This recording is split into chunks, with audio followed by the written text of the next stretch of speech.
Assalamualaikum sahabat ilmu langit. Terima kasih sebesar-besarnya saya ucapkan kepada setiap jiwa yang saat ini sedang menyimak tayangan ini. Kehadiranmu di sini bukanlah hal sepele. Kamu tidak terseret ke dalam video ini karena jari yang asal menggeser layar, atau sekadar karena algoritma yang bermain. Tidak, sama sekali tidak. Saya yakin, ada tangan langit yang membimbing langkahmu, ada ketetapan yang menuntun hatimu, ada maksud yang besar dari Sang Maha Pengatur sehingga kamu bisa hadir di ruang ilmu langit malam ini. Sahabatku, izinkan saya mengucapkan rasa syukur yang mendalam, karena di tengah derasnya informasi yang berseliweran, di tengah banyaknya godaan yang bisa mengalihkan perhatianmu, kamu masih memilih untuk mendengar sebuah renungan. Dan bukan sekadar renungan biasa, melainkan renungan tentang sholat, tentang ibadah yang menjadi tiang agama, tentang amalan yang menentukan apakah rumah kita akan kokoh atau justru runtuh. Namun, sebelum kita masuk terlalu jauh, saya ingin mengajakmu untuk berhenti sejenak. Tarik nafas dalam, hembuskan perlahan. Rasakan bahwa detik ini bukan detik biasa. Ada pesan khusus yang ingin sampai kepadamu. Tidak semua orang dipanggil untuk mendengarnya. Tidak semua jiwa diberi kesempatan untuk disentuh oleh cahaya. Dan kamu, ya, kamu yang sedang menyimak, adalah salah satu jiwa yang terpilih itu. Sahabat ilmu langit, kita semua tahu bahwa sholat adalah perintah terbesar setelah syahadat. Ia adalah penghubung antara seorang hamba dengan penciptanya. Ia adalah saat ketika dahi seorang manusia yang hina bersujud di hadapan Allah yang Maha Tinggi. Tapi, pernahkah terlintas di pikiranmu bahwa ada sholat yang justru dibenci? Ada sholat yang tidak hanya ditolak, melainkan juga dimurkai. Inilah mengapa saya katakan, jangan teruskan sholat itu. Hentikan sebelum terlambat, karena jika diteruskan, bukan pahala yang kamu dapatkan, melainkan murka. Bukan ridha yang turun, melainkan penolakan. Dan sungguh, tidak ada yang lebih menakutkan daripada ditolak oleh Sang Pemilik langit dan bumi. Sekarang mari kita renungkan, mengapa sholat yang seharusnya menjadi cahaya, bisa berubah menjadi kegelapan. Mengapa sesuatu yang menjadi tiang agama bisa runtuh dan merobohkan seluruh bangunannya? Jawabannya sederhana, karena sholat itu dilakukan tanpa hati. Sholat yang dilakukan tanpa ruh, tanpa kesadaran, tanpa cinta. Bayangkan sahabatku, ada seorang anak yang datang kepada ibunya, menyapa dengan kata manis, tersenyum di hadapannya, namun di dalam hatinya ia menyimpan kebencian. Apakah ibunya akan senang? Tentu tidak. Begitulah gambaran sholat yang hanya digerakkan oleh tubuh, sementara hati berjalan ke arah lain. Coba renungkan, berapa kali kita mengangkat takbir, tapi pikiran kita sibuk menghitung untung rugi dagangan. Berapa kali bibir kita melafalkan ayat, tapi hati kita sedang memikirkan pesan di ponsel. Berapa kali kita sujud, namun justru yang kita rasakan hanyalah pegal di kaki, bukan kerendahan diri di hadapan Yang Maha Kuasa. Jika itu yang terjadi, maka sholat kita kosong. Dan sholat yang kosong adalah sholat yang dibenci. Sahabat ilmu langit, disinilah letak bahaya besar yang seringkali tidak disadari.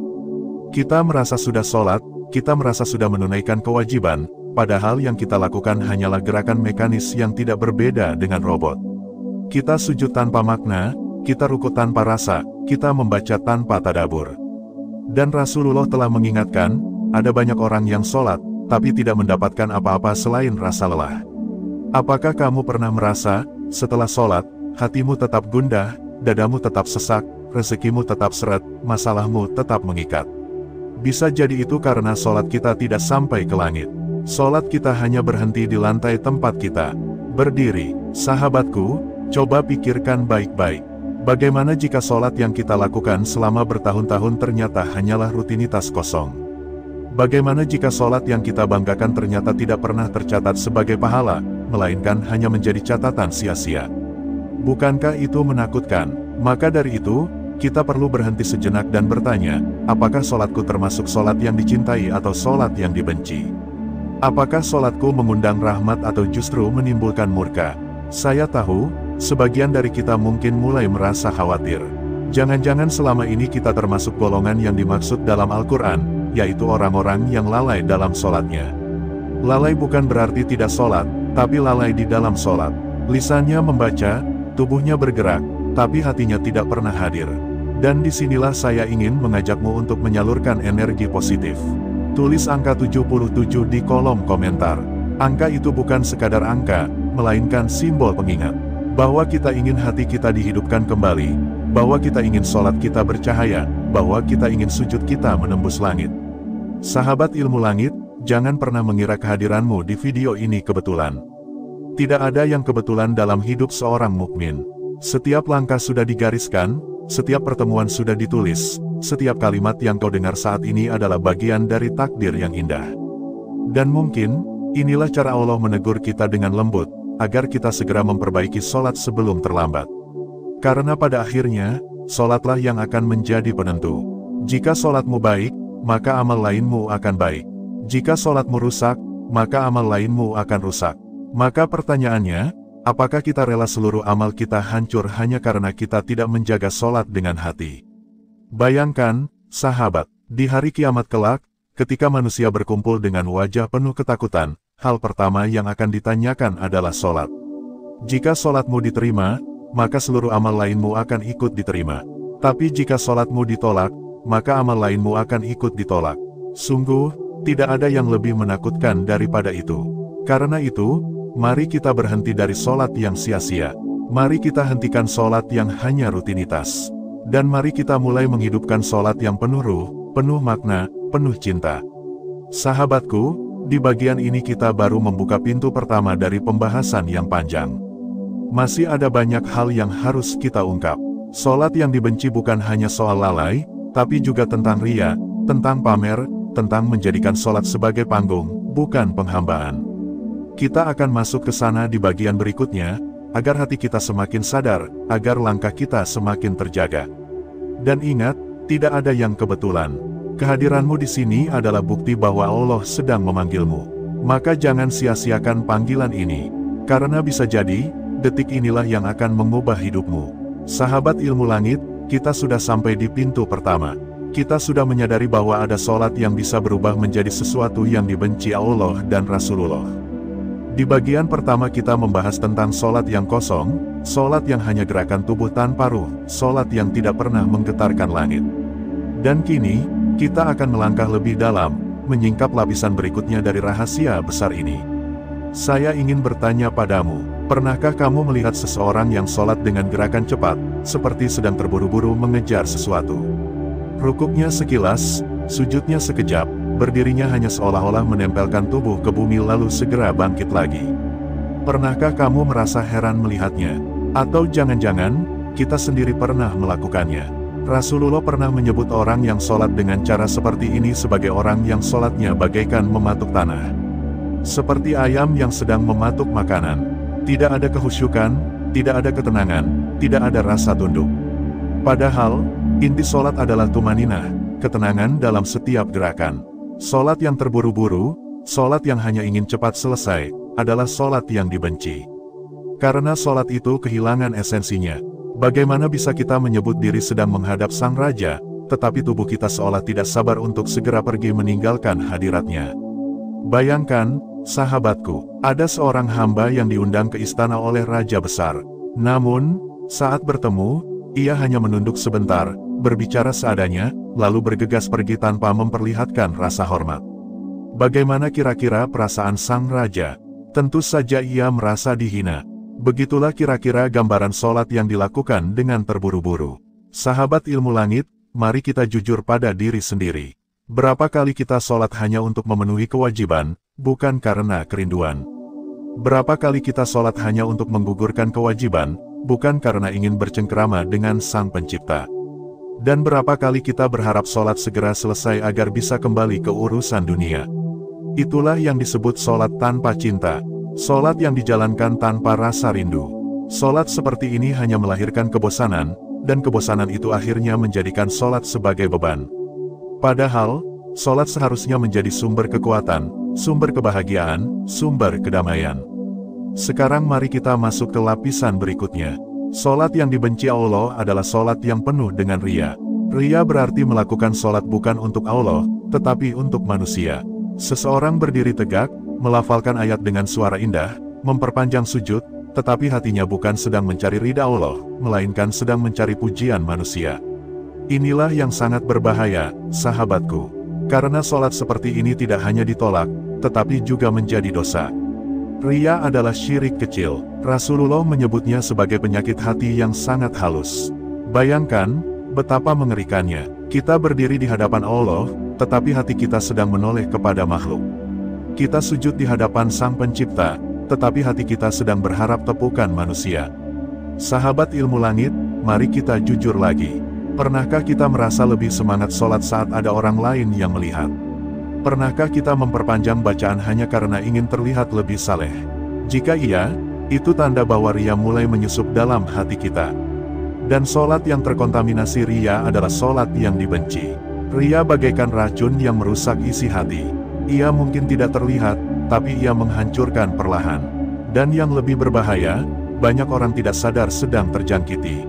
Seperti orang yang sedang sakit tapi merasa sehat, padahal penyakitnya sudah menyebar ke seluruh tubuh. Bayangkan, sahabatku, betapa banyak orang yang sholat di masjid dengan niat ingin dipuji. Betapa banyak yang memamerkan sholatnya di media sosial hanya demi mendapatkan komentar kagum. Dan betapa banyak yang sebenarnya bukan mencari keridhaan Allah, melainkan sekadar mencari perhatian. Semua itu menjadikan sholat kita kosong dari nilai ibadah. Inilah yang dimaksud dengan sholat yang dibenci. Bukan pada gerakannya, bukan pada ruku dan sujudnya, tetapi pada hatinya yang berbelok. Hati yang seharusnya tertuju pada langit, justru menoleh ke bumi. Sekarang mari kita masuk pada dimensi lain. Sholat yang dibenci bukan hanya sholat yang lalai, terburu-buru, atau riya. Tetapi juga sholat yang dilakukan oleh mereka yang tidak menjaga kewajiban lain. Bagaimana maksudnya? Rasulullah pernah bersabda, orang yang sholat tapi tidak meninggalkan perbuatan buruk, maka sholatnya hanya menjadi penghalang sementara. Jika ia tetap kembali pada keburukan itu, maka sholatnya tidak bermanfaat. Bayangkan, ada orang yang sholat 5 waktu, tetapi lisannya tetap kasar, tetap suka menyakiti orang lain, tetap menebar fitnah. Ada orang yang rajin sholat sunnah, tetapi tangannya tetap suka mengambil hak orang lain, tetap suka menipu dalam perdagangan. Sholat seperti ini bukanlah sholat yang membuat Allah ridha, melainkan sholat yang dibenci. Karena sholat seharusnya mencegah dari perbuatan keji dan mungkar. Sahabatku, sholat adalah cermin akhlak. Jika akhlak kita rusak, maka ada yang salah dengan sholat kita. Jika hati kita tetap keras, maka ada yang salah dengan cara kita menghadap. Jika hidup kita tetap penuh keruwetan, maka bisa jadi sholat kita belum menyentuh langit. Saya ingin mengajakmu untuk berhenti sejenak dan merenung. Apakah sholat yang selama ini kita jalani sudah mengubah akhlak kita? Apakah sholat kita sudah membuat kita lebih lembut, lebih sabar, lebih tenang? Ataukah sholat kita hanya menjadi rutinitas yang tidak berbekas dalam kehidupan? Inilah rahasia besar yang sering diabaikan. Bahwa sholat bukan hanya tentang menggerakkan tubuh, melainkan tentang menggerakkan hati. Bahwa sholat bukan hanya tentang bacaan, melainkan tentang makna di balik bacaan. Dan bahwa sholat bukan hanya tentang kewajiban, melainkan tentang cinta dan kerinduan. Sahabat ilmu langit, jika kamu sampai di titik ini, itu artinya hatimu sedang dibuka oleh Allah. Karena tidak semua orang mau mendengar pesan ini. Banyak yang menutup telinga, banyak yang menolak untuk merenung. Tapi kamu berbeda, kamu sedang dipanggil untuk memperbaiki sholatmu. Saya ingin mengajakmu lagi menyalurkan energi positif. Tulis angka 77 di kolom komentar, sebagai tanda bahwa kamu ingin sholatmu bersih dari riya, bersih dari kelalaian, bersih dari keburukan.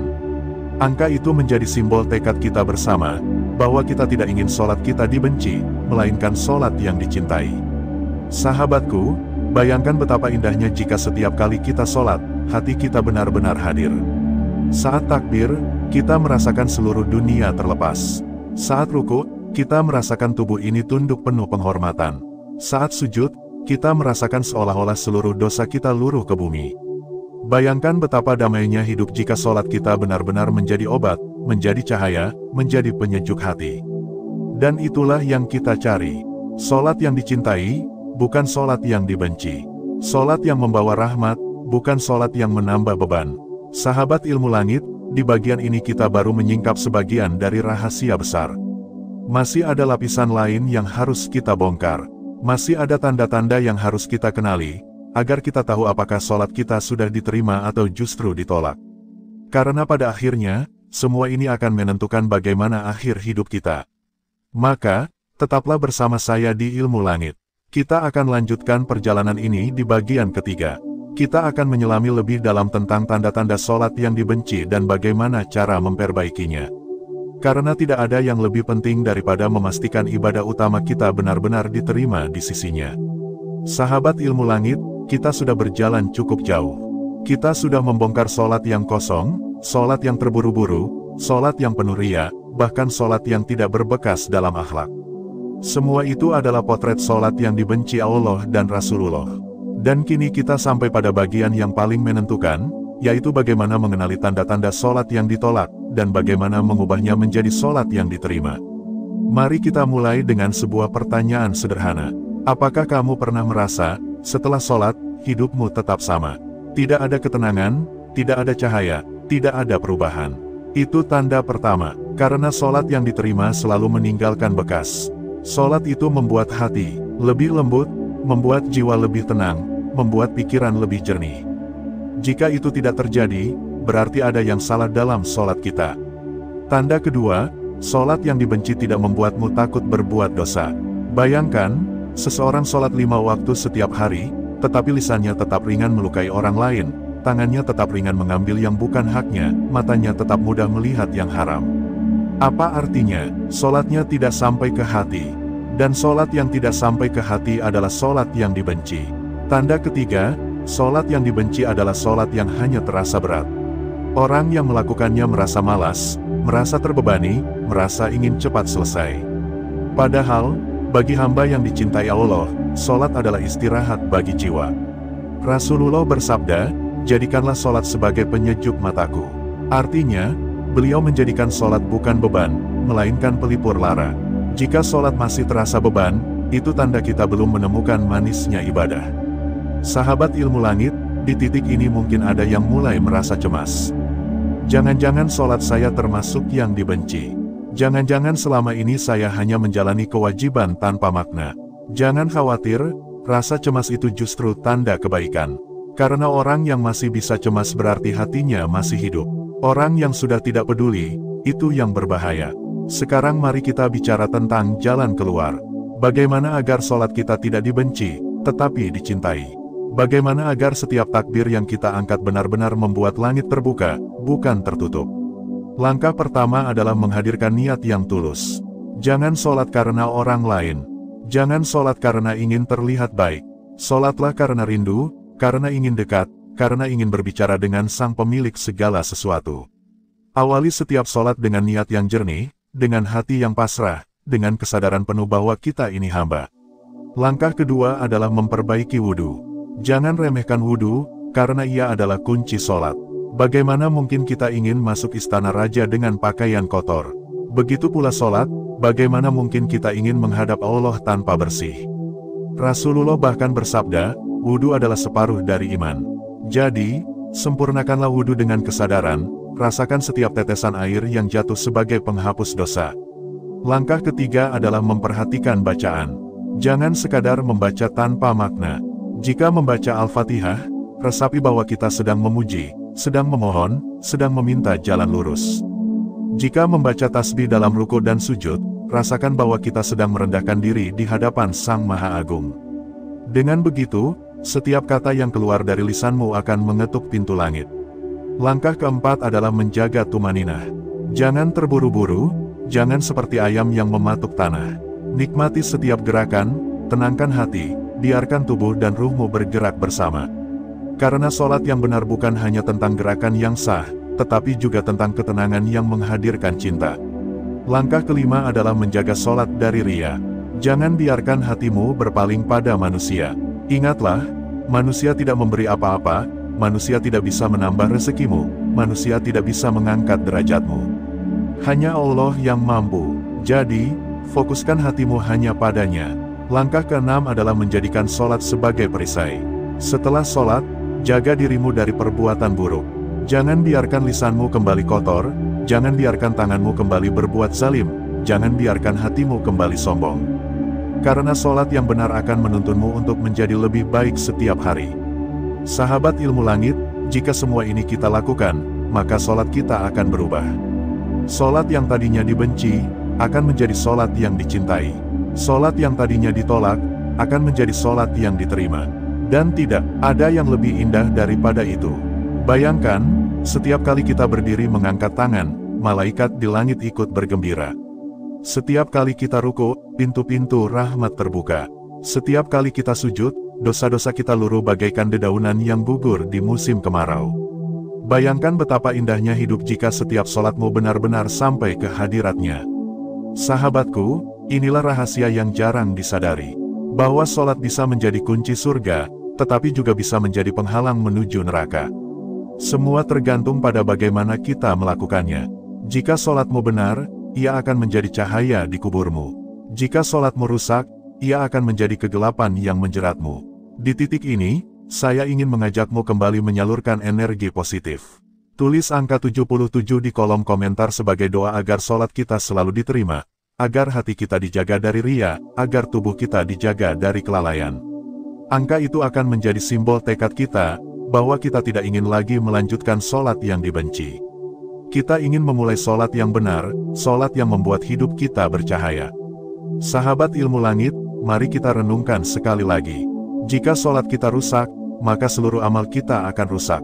Jika sholat kita baik, maka seluruh amal kita akan baik. Rasulullah sudah menegaskan, sholat adalah amal pertama yang akan dihisab.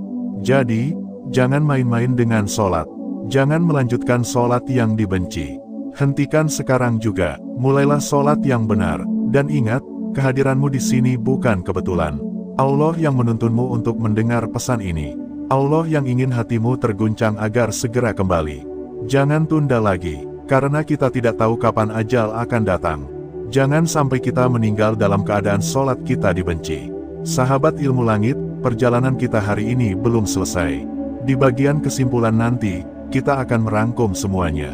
Kita akan menegaskan kembali apa saja sholat yang dibenci, apa tanda-tandanya, dan bagaimana cara memperbaikinya. Karena inti dari semua ini adalah satu, jangan melanjutkan sholat yang dibenci. Hentikan sebelum terlambat. Sahabat ilmu langit yang dirahmati Allah, kita sudah bersama-sama menapaki perjalanan panjang dalam pembahasan yang sangat penting ini. Sebuah perjalanan yang membuka mata, melembutkan hati, dan memberi sinyal kuat kepada jiwa kita tentang satu hal yang sering kita remehkan, padahal bisa menjadi sebab runtuhnya ibadah kita di hadapan Sang Pencipta. Kita bicara tentang sholat, bukan sembarang sholat, melainkan sholat yang meskipun dilakukan, ternyata tidak mendapat ridho, bahkan dibenci oleh Allah dan Rasulullah. Mengapa ada sholat yang ditolak? Mengapa ada sholat yang justru membuat kita semakin jauh dari rahmat, padahal sholat seharusnya mendekatkan diri kepada Sang Pencipta? Pertanyaan ini menjadi inti dari perjalanan kita. Sholat adalah tiang agama, namun jika dilakukan tanpa hati, tanpa kesungguhan, hanya menjadi gerakan tubuh tanpa ruh, maka ia tidak lebih dari sekadar aktivitas fisik. Dan sholat seperti inilah yang bisa menjadi sumber kemurkaan. Sholat yang tidak khusyuk, sholat yang dilakukan dengan hati penuh kelalaian, sholat yang hanya mengandalkan rutinitas tanpa makna, sejatinya bukan persembahan indah di hadapan Allah. Justru, ia seperti hadiah kosong yang disodorkan kepada Raja Agung. Bukankah itu sebuah penghinaan? Bagaimana mungkin kita mengaku mencintainya, namun persembahan terbaik yang kita punya hanyalah sisa-sisa perhatian kita yang bercampur dengan dunia. Mari kita tarik napas sejenak dan bayangkan. Kita berdiri di hadapan manusia yang kita hormati, entah itu atasan, pemimpin, atau orang tua. Lalu kita berbicara sambil menunduk ke gawai, melamun, dan tidak menatap wajah mereka. Apakah sikap itu pantas? Pasti dianggap sebagai bentuk tidak hormat. Maka, bagaimana jika itu kita lakukan di hadapan Allah, Sang Raja dari segala raja? Tentu lebih tidak pantas lagi. Dan itulah gambaran sholat yang hanya gerakan tubuh tanpa hadirnya hati. Sahabat semua, sholat yang dibenci Allah dan Rasulullah bukan sekadar tentang teknis salah, tapi tentang hati yang tidak hadir. Tentang jiwa yang kosong, tentang lisan yang melafalkan bacaan, sementara pikiran melayang jauh. Tentang tubuh yang ruku dan sujud, namun hati sibuk menghitung bisnis, memikirkan urusan dunia, atau bahkan merencanakan keburukan. Inilah yang membuat Rasulullah mengingatkan dengan sangat keras. Beliau pernah berkata bahwa ada orang yang sholat, tetapi tidak mendapatkan apa-apa darinya selain rasa lelah. Bayangkan, seseorang sudah bersusah payah berdiri, ruku, sujud, tapi yang ia dapatkan hanya keletihan. Tidak pahala, tidak ridho, hanya rasa capek. Sungguh merugi. Dalam Al-Quran, Allah juga menegaskan, celakalah bagi orang-orang yang sholat, yaitu mereka yang lalai dalam sholatnya. Ayat ini mengguncang, sebab Allah tidak mengatakan celaka bagi orang yang tidak sholat saja, tetapi celaka bagi orang yang sholat namun lalai. Artinya, ada orang yang rajin sholat 5 waktu, tapi justru mendapat ancaman celaka. Semua itu terjadi karena ia hanya menjalankan ibadah tanpa hati, tanpa ruh, tanpa penghayatan. Sahabat ilmu langit, di titik ini kita perlu berhenti sejenak dan bercermin. Jangan-jangan, sholat yang kita lakukan selama ini lebih banyak kosongnya daripada isinya. Jangan-jangan, kita terlalu sering terjebak dalam rutinitas, sehingga sholat hanya menjadi formalitas. Jangan-jangan, kita termasuk orang yang membaca surat Al-Fatihah dengan bibir, tapi hati sibuk menghitung hutang atau memikirkan pekerjaan. Namun, kabar baiknya adalah kesadaran ini bisa menjadi titik balik. Inilah yang membedakan orang yang celaka dan orang yang beruntung. Orang celaka adalah mereka yang tetap melanjutkan sholat tanpa hati, meski tahu ia salah. Sedangkan orang beruntung adalah mereka yang segera memperbaiki diri begitu sadar.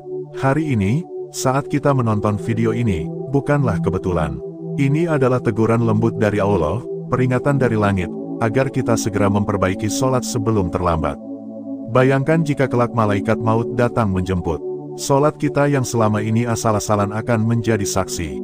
Ia akan berkata, aku dipermainkan. Aku ditinggalkan tanpa ruh. Aku dilakukan dengan malas. Dan sholat itulah yang akan menjadi bumerang bagi diri kita. Nauzubillah. Karena itu, sahabat, mari kita hentikan kebiasaan sholat yang kosong. Jangan dilanjutkan. Sholat tanpa khusyuk, sholat penuh kelalaian, sholat hanya sebagai formalitas, hentikan sebelum terlambat.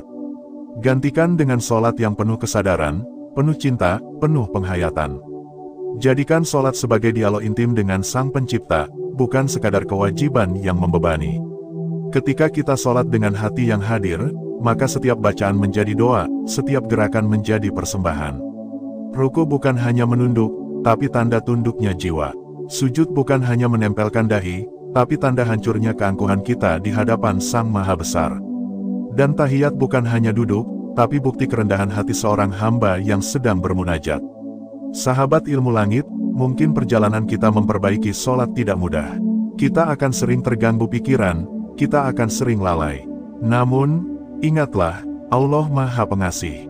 Setiap usaha kecil kita untuk menghadirkan hati dalam sholat akan dicatat. Setiap air mata yang menetes di sajadah akan menjadi saksi. Setiap doa yang lirih akan terangkat ke langit. Jangan menunggu sempurna, yang penting kita terus berusaha memperbaiki. Hari ini, mari kita akhiri dengan janji pada diri sendiri. Hentikan sholat yang kosong, jangan dilanjutkan. Mulai sholat dengan hati, mulai sholat dengan rasa cinta, mulai sholat dengan penuh penghayatan. Karena sholat adalah jalan terdekat menuju rahmat Allah. Sholat adalah kunci pembuka pintu surga. Dan sholat yang benar adalah cahaya yang akan menuntun kita di hari yang gelap. Sebelum menutup, izinkan saya mengajak sahabat semua untuk mengetik angka 77 di kolom komentar, sebagai simbol doa bersama, agar hati kita selalu dihadirkan dalam setiap sholat. Semoga angka 77 ini menjadi pengingat, bahwa kita tidak sendiri dalam perjuangan. Kita sama-sama berusaha memperbaiki ibadah, agar sholat kita menjadi cahaya, bukan kegelapan. Terima kasih telah menemani perjalanan panjang dalam pembahasan ini. Semoga apa yang kita pelajari hari ini benar-benar meresap ke dalam hati, bukan hanya lewat telinga. Semoga Allah membimbing kita untuk selalu menjaga sholat, bukan sekadar melakukannya. Dan semoga Rasulullah kelak menyambut kita sebagai umat yang benar-benar mendirikan sholat, bukan hanya melaksanakan. Sahabat ilmu langit, mari kita jaga sholat kita dengan hati. Mari kita cintai sholat kita, sebagaimana kita mencintai hidup kita. Karena pada akhirnya, sholatlah yang akan menyelamatkan kita dari gelapnya kubur, dari panasnya padang mahsyar, dan dari murka Sang Pencipta. Hentikan sholat yang kosong, jangan dilanjutkan, karena jika kita terus membiarkannya, bisa jadi penyesalan itu datang saat segalanya sudah terlambat. Saudaraku yang dirahmati Allah, kita sudah berjalan cukup panjang membicarakan sesuatu yang seringkali jarang dibahas. Kita membicarakan sholat, sebuah ibadah yang menjadi tiang agama, tetapi ternyata bisa menjadi amalan yang dibenci Allah dan Rasulullah jika dilakukan dengan cara yang salah. Luar biasa sekali bukan? Sesuatu yang semestinya menjadi pengangkat derajat, justru bisa menjadi penjatuh martabat. Kalau kita perhatikan, di sepanjang sejarah, selalu ada dua golongan dalam ibadah sholat. Ada yang mengerjakannya dengan penuh kesungguhan, menjaga niat, dan menegakkan adabnya. Namun ada juga yang mengerjakannya hanya sekadar formalitas, bahkan sampai merusak makna terdalam dari sholat itu sendiri. Dan golongan kedua inilah yang berbahaya, karena sholatnya tidak membawa kebaikan, melainkan bisa mendatangkan kemurkaan Allah. Teman-teman ilmu langit, tahukah kalian bahwa Rasulullah pernah bersabda, ada orang yang sholat tetapi sholatnya tidak membawa kebaikan apa-apa baginya, kecuali rasa lelah. Bayangkan, sudah berdiri, sudah ruku, sudah sujud, tetapi yang didapat hanya sekadar gerakan tubuh. Hatinya kosong, pikirannya melayang, dan niatnya kabur. Sholat semacam ini sama sekali tidak bernilai di sisi Allah. Dan lebih daripada itu, ada satu jenis sholat yang jelas-jelas dibenci Allah dan Rasulullah. Sholat yang bukan sekadar sia-sia, tetapi malah menjadi dosa. Sholat yang dilakukan dengan niat riya, ingin dipuji, ingin terlihat saleh di hadapan manusia, namun lupa bahwa tujuan sholat adalah menghadap Sang Pencipta. Inilah yang harus kita hentikan sebelum terlambat. Karena bayangkan, kalau sampai ajal menjemput ketika kita masih mengerjakan sholat yang dibenci, bukankah itu berarti kita wafat dalam keadaan membawa ibadah yang justru mendatangkan murka? Saudaraku, kalau hari ini Allah masih memberi kita kesempatan untuk hidup, itu artinya pintu taubat masih terbuka lebar. Itu artinya kita masih bisa memperbaiki niat, memperbaiki kehusyukan, memperbaiki adab sholat kita. Jangan tunggu besok, karena besok belum tentu ada. Bayangkan sejenak, saat kita berdiri di hadapan Allah, tubuh bergetar, hati merendah, kita mengucapkan takbir yang membelah batas dunia. Saat itu kita sedang berbicara langsung dengan Rabbul Alamin. Apakah pantas kita hadir dengan hati yang lalai, hanya sekadar gerakan, apalagi dengan niat pamer? Tidak, saudaraku, sama sekali tidak pantas, karena sholat adalah percakapan tertinggi antara hamba dan Tuhannya. Maka dari itu, mari kita hentikan sholat yang dibenci itu. Mari kita tinggalkan niat riya. Mari kita berhenti dari sholat asal-asalan. Jangan sampai kita menjadi orang yang rajin sholat, tetapi justru dibenci karena sholat kita kehilangan ruh. Kalau kita jujur, banyak di antara kita yang mungkin pernah melakukannya. Pernah sholat dengan terburu-buru, pernah sholat sambil pikiran kemana-mana, pernah sholat hanya karena takut dilihat orang lain sebagai malas ibadah. Itu semua adalah penyakit hati. Tapi kabar baiknya, semua penyakit hati masih bisa disembuhkan. Caranya bagaimana? Dengan kembali menata hati, dengan menyadari bahwa sholat bukan untuk siapa-siapa, melainkan hanya untuk Allah. Dengan mengingat bahwa setiap sujud kita adalah pernyataan cinta kepada Sang Maha Kuasa. Bayangkan, di sepertiga malam, ketika semua orang tidur, kita bangun untuk sholat. Tidak ada yang melihat, tidak ada yang menilai. Hanya Allah yang tahu. Saat itulah kita merasakan sholat yang sesungguhnya. Hati kita menyatu dengan doa, tubuh kita tunduk dalam kehusyukan, dan jiwa kita merasa tenang. Itulah sholat yang dicintai. Itulah lawan dari sholat yang dibenci. Saudaraku, penutup ini saya ingin sampaikan dengan penuh kelembutan, agar kita sama-sama bisa merenung. Mari kita berhenti sejenak, tarik nafas dalam-dalam, dan tanyakan kepada diri sendiri, sholat yang selama ini aku kerjakan, termasuk sholat yang dicintai atau sholat yang dibenci. Kalau jawabannya kita masih sering lalai, masih sering terburu-buru, jangan kecil hati. Justru itu artinya Allah sedang membuka jalan untuk kita perbaiki. Jangan tunda, jangan tunggu usia tua, karena sholat yang penuh cinta bisa dimulai hari ini, saat ini juga. Dan ingatlah, ketika sholat kita benar, hidup kita juga ikut benar. Hati jadi lebih damai, rezeki lebih berkah, hubungan dengan sesama manusia lebih lembut, dan doa-doa lebih mudah terangkat ke langit. Tapi kalau sholat kita salah, jangan kaget kalau hidup kita penuh masalah. Karena sholat adalah penentu arah hidup. Jadi, kesimpulannya jelas, hentikan sholat yang dibenci. Perbaiki niat, perbaiki adab, hadirkan hati. Jadikan sholat sebagai taman cinta, bukan sekadar rutinitas. Untuk kalian semua yang sudah mendengarkan sampai akhir, saya ucapkan terima kasih dari hati terdalam. Kalian tidak sampai di sini secara kebetulan. Ada takdir yang mempertemukan kita dalam pembahasan ini. Dan saya percaya, kalau kalian mendengarkan sampai selesai, itu tanda hati kalian sedang dipanggil oleh Allah untuk lebih dekat. Kalau kalian ingin energi positif hadir dalam hidup, Mari bersama-sama ketik angka 77 di kolom komentar. Biar semesta mencatat bahwa hari ini, kita memilih berhenti dari sholat yang dibenci, dan mulai menata sholat yang dicintai. Semoga Allah selalu menjaga kita, menerima setiap sujud kita, dan menutup hidup kita dengan sholat terakhir yang penuh kehusyukan, bukan sholat yang sia-sia. Amin ya Rabbal Alamin.